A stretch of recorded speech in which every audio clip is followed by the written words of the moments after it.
What's up, guys? So actually for today, I'm actually gonna just do a video on just showing a little bit what I've been working on, and also it's what I gotta do with this. Actually, I had a problem with this, which was I installed this magnitude block, but I forgot to tighten the screws on the actual back plate, and the O-ring did actually compress, and it actually leaked, and it fried the actual motherboard, which pretty sucks. Because now I gotta take all this apart and redo it because they send in a new motherboard, so I can switch that out so I can actually ship it back into these guys, which is Height brand. So I got to ship the case to them, which is the Revolve 3 mod I did to this. But I'm gonna go ahead and do that, and also I'm gonna show you guys some stuff I done with the Z Tower. I think it'd be kind of cool, and we'll go from there. All right, guys, let's get started. So first, I'm just gonna show you what I actually done with the Z Tower. Then I'm gonna get into the Height build. As you can see, the actual panels, I actually painted them white. I did more of a kind of gloss matte white, I guess, in between that, because I did still got to do a clear coat on it, but as you can see there, it looks pretty awesome. Also with the Asus Threadripper Pro motherboard, I think it's a beast, man. And the Corsair memory, it's 128 gigs of memory, guys. That's pretty sick, and it's running a Threadripper Pro CPU. Unfortunately, it's only the 16 core one, but that's plenty enough for me to do any 4K editing or photo editing as well. But one thing I'm going to do is actually, see here, I created a pass-through panel for the actual Z Tower, because I do want to run tubes actually going this way and out into the actual parts, so it's almost flowing just like the actual panels itself. Let me come around so you guys can see. And also there's the DDC pump with an 80 millimeter reservoir by EK, so the whole thing is gonna actually be water cooled by EK.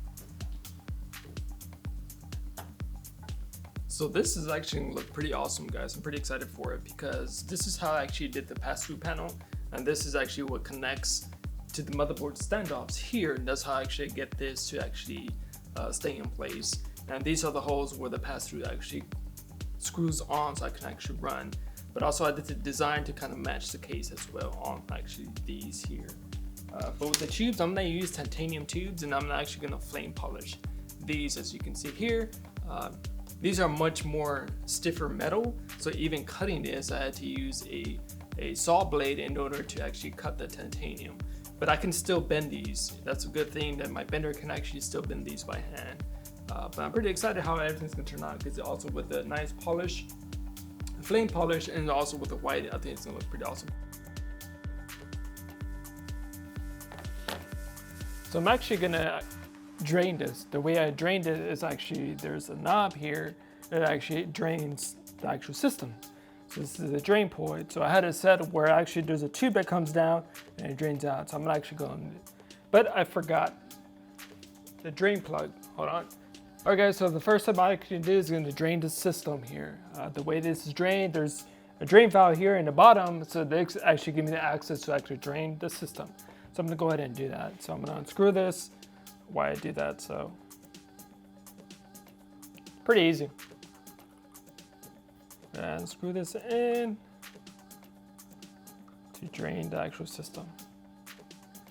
Dang it, forgot to bring a cup. Let me grab a cup real quick. Where's the cup at, guys? Bear with me. I'll just use this. I'm just gonna use this standard cup. It shouldn't be much to drain the system since it's such a small compact. So there it is. So on the top here, I'm actually going to unscrew this top fitting to let some air in so it can drain. And it's draining now.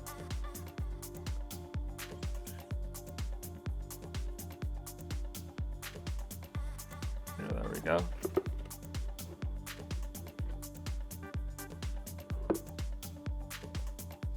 So I don't make a mess on the new mouse pad that I just got.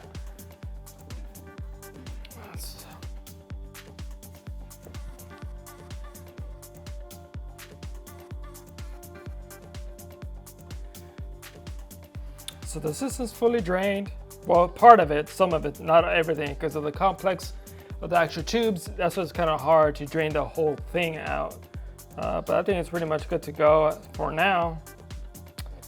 As you can see there, I'm just gonna top this real quick. Let me close it, grab.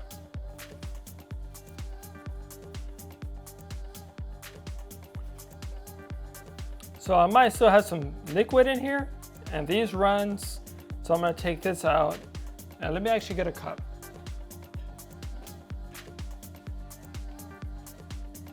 One thing about these, when there's tubes like this, it's very difficult to drain the system here. So I'm gonna go ahead and take, go ahead and take this one out. Let me see if any liquid coming out.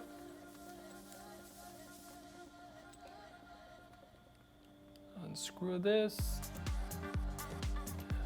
Let me see if I can focus that there to see if I can actually drain the system. Dang it. We need more towels.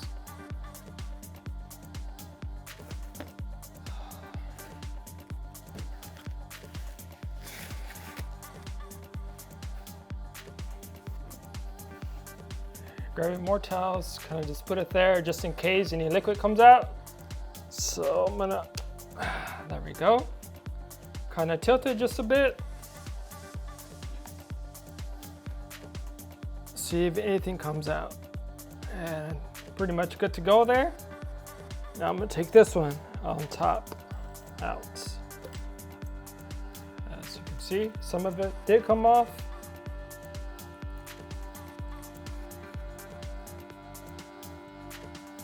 Now let me actually turn some of it.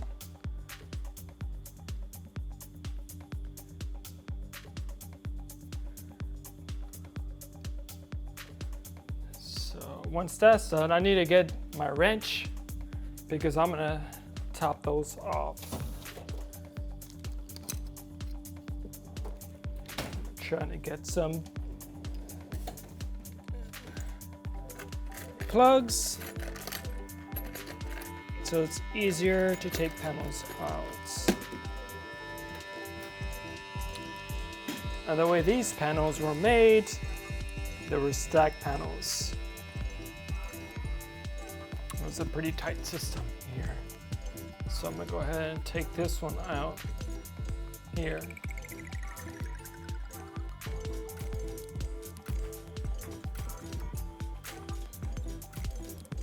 All right guys, so I have all the tubes already out, so I can pretty much take the panel off, and the way I designed the panel is actually just to snap on, and you can snap it off. So I'm not actually gonna do that right now. So I'm gonna go ahead and just snap it off real quick, so you guys can actually see the panel itself. And there it is, guys. I need to unplug the pump.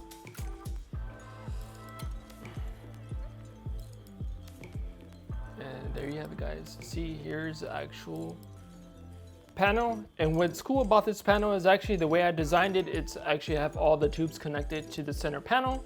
So this is why I love the design and the aesthetic of actually this build, because I never done it where it's all connected just by a single panel in the center. So it looks pretty awesome. As you can see that.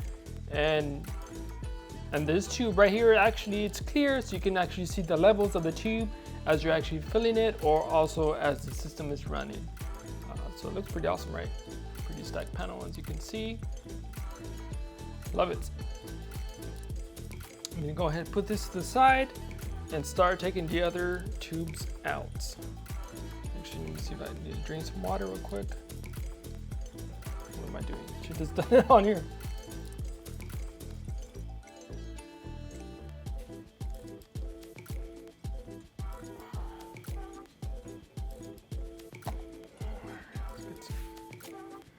So on here, it actually, the radiator's connected to this panel here, but also there's tubes in and out, the CPU. So this actually run here was actually very, very hard to do because the complex of the small space and also using brass tubes that are bended. It was a challenge to actually do that, but I got it to work and it looks pretty awesome.